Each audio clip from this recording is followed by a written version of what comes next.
Hey coffee cuties, so today's video is going to be about why I feel like the natural hair movement failed. I'm going to first insert some videos and then come back with my commentary. The natural hair girlies told me to wash my hair regularly, then my hair will grow. That did nothing. Then they said, leave my hair alone and it will grow, and that didn't help. Then they said, deep condition every time I do a wash day, and that really didn't help. Then they told me to seal my ends, but they didn't tell me what to seal my ends with, so I guessed oil and grease, and it didn't matter how much I hydrated my ends before, my ends still got really dry a couple days after, so that didn't help.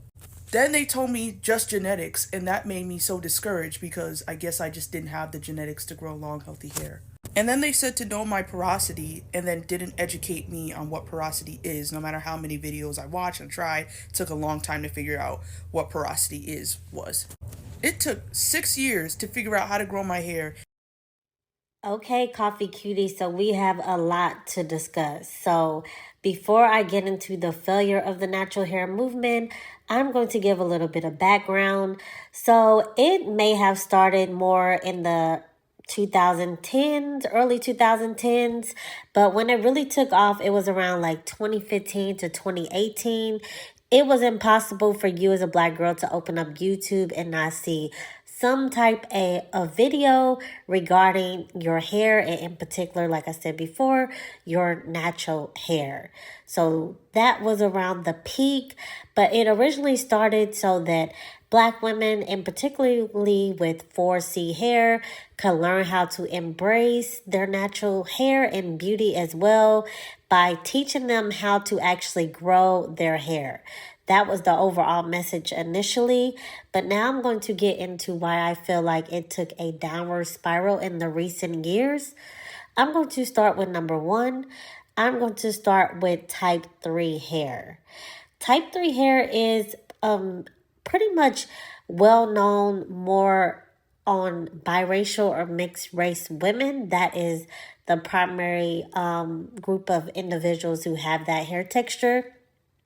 Of course, you can be monoracial and also have a looser curl pattern, but overall, we see that a lot in the mixed race community. And that is the image that really started to take a forefront versus the thicker 4C hair that you typically see on monoracial women. So once they put the type 3 hair into the forefront, they started to really profit off the insecurities of black women with 4C hair. And it wasn't a colorism thing because even black women such as Doja Cat and Cardi B, who also have 4C hair, they also was pushed to the back, and women with that looser hair texture was pushed to the front. And that's when I feel like the lack of representation for 4C hair really took off, as well as because they was playing on the insecurities of primarily monoracial black women with 4C hair.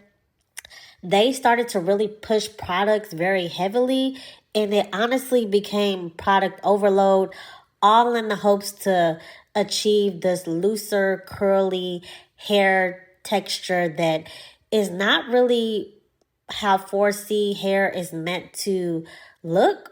It's just a different texture of hair.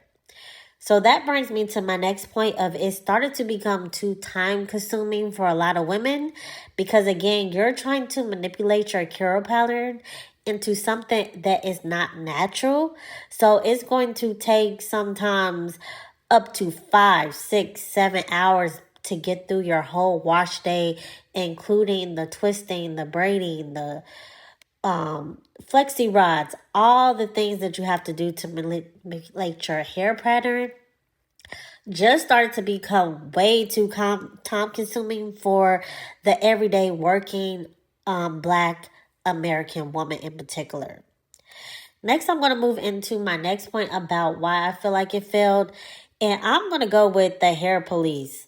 So once the natural movement really started taking off, it of course was on YouTube, and YouTube has a comment section, and we know a lot of times, especially the faceless individuals, can be less than friendly, and they definitely put their keyboards to use and let any and everybody know if they disagree with if they categorized their texture wrong.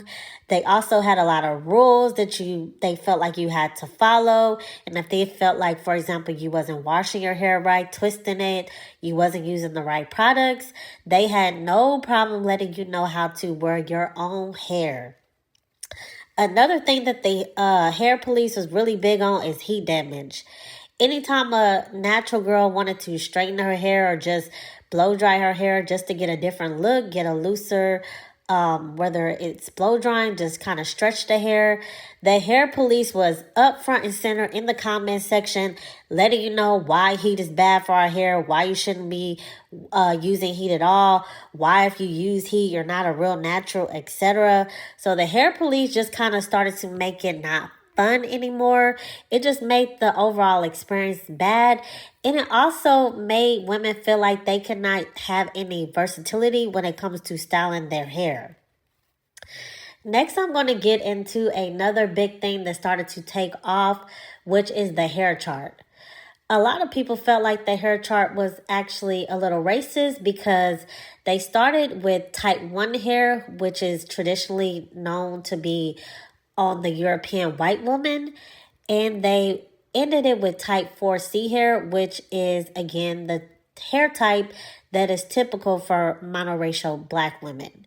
So once the hair chart kind of took off, everybody was trying to figure out where they fit within the hair chart. It was girls that debatably had 3C hair claiming they had 4C hair. It was girls with 4C hair claiming they had 3B hair. It was just all over the place. And then it just came very disingenuous because if you did in fact have the 4C hair in particular and you wanted to find someone on YouTube that had your hair texture so you can know what type of products to use, etc., there will be girls with all type of hair texture. It would even be white women who have maybe in the type 2 hair range where it has a little bit of wave but it's not necessarily curly. You would just find all type of suggestions that really just threw the whole experience off completely. After the hair chart, I feel like another thing that made the natural hair movement take a big downward spiral is the obsession with baby hairs. This again kind of went into the whole texturism thing because typically women with a looser curl pattern up into around the type 2 range, even into the type 3 range, a lot of them have natural baby hairs. But the girls in the type 4 range, they were trying to mimic the representation. So a lot of people was trying to mimic that baby hair look.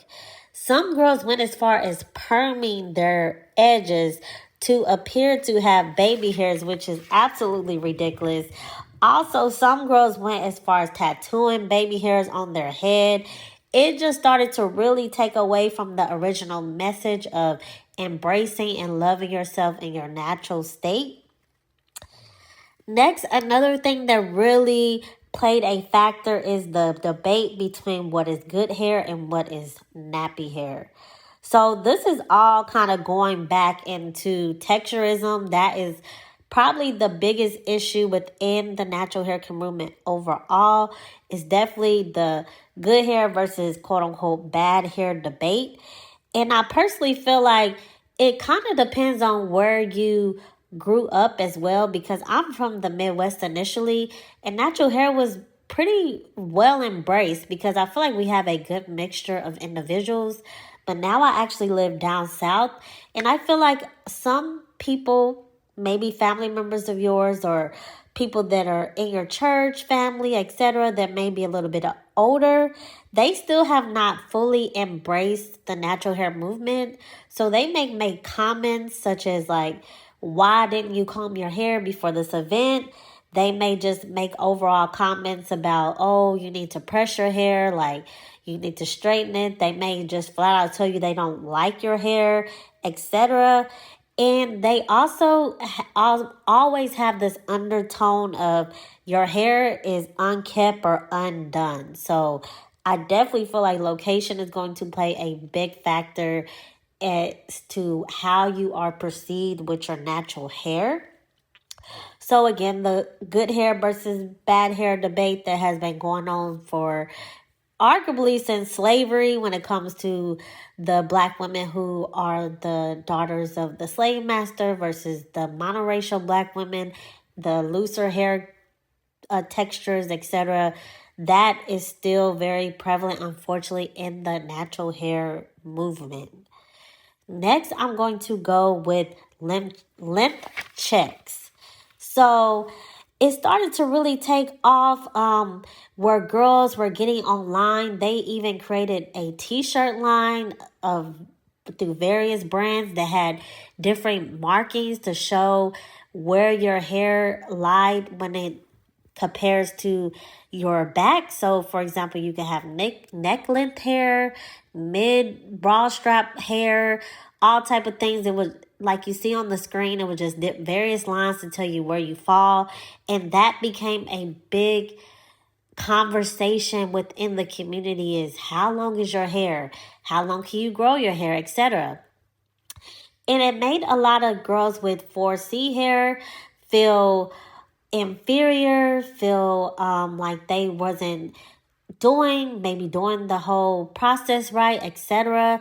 Because if you have a looser curl pattern, a lot of times your hair naturally will grow longer than if you have 4C hair. You really have to know how to take care of your hair the correct way in order for it to grow.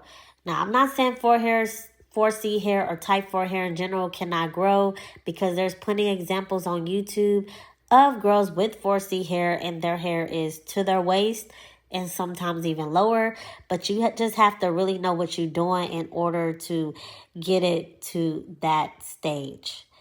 And lastly, the point that I'm going to make is a lot of people feel like it was just flat out just a trend. So they just feel like between the time of 2015 to 2018, that's what the girlies was doing. So a lot of people jumped on the bandwagon. But now a lot of people are just over it, maybe for the reasons I stated above. Or maybe they just simply want to move on to another trend. And now if you get on YouTube, you will see a lot of girls who were formerly really promoting the natural hair movement, either putting texturizers on their hair or just becoming straight naturals, etc., which is their prerogative. But I do have to address the fact that some people feel like the failure is caused by people just simply moving on to another trend.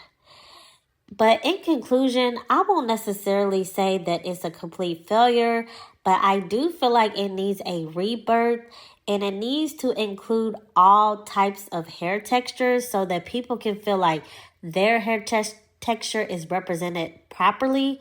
And in order to do this, we need more girls with all hair textures to promote their hair texture, so that girls that get on YouTube, the younger girls, they can see someone that looks like them. Instead of being discouraged that the 3C hair texture is the one that is primarily promoted, I just feel that we need to focus on ourselves as girls with type 4 hair. More of us need to step into the forefront so that we can have the proper representation too. Also, if brands are not trying to back your hair type, you always have the option to tell them no. You can simply not buy their products until they find someone who represents you. That is the option, as well as we have to make sure we're supporting the ones that do exist. There are 4C girlies out here that do have large followings. You just have to take the time, do your research, and really try to find your hair twin online. But ladies, let me know what you think. Do you think the natural hair movement is a complete failure? Were you a part of the movement when it took off? Are you still natural now? Me personally, I am still natural, but I do blow dry my hair and sometimes I do straighten it. And who's going to check me about it? I'm going to embrace and wear my hair in the ways that I want to, and that's just what makes me feel the most comfortable. But I definitely still rock my type 4 fro as well, and I definitely try different hairstyles with that too. So I'm kind of all over the natural hair movement. And again, I don't try to police what a woman does with her hair and what makes her feel the most beautiful. But let me know what you think, and be sure to like this video and subscribe on your way out. And until next time, see ya.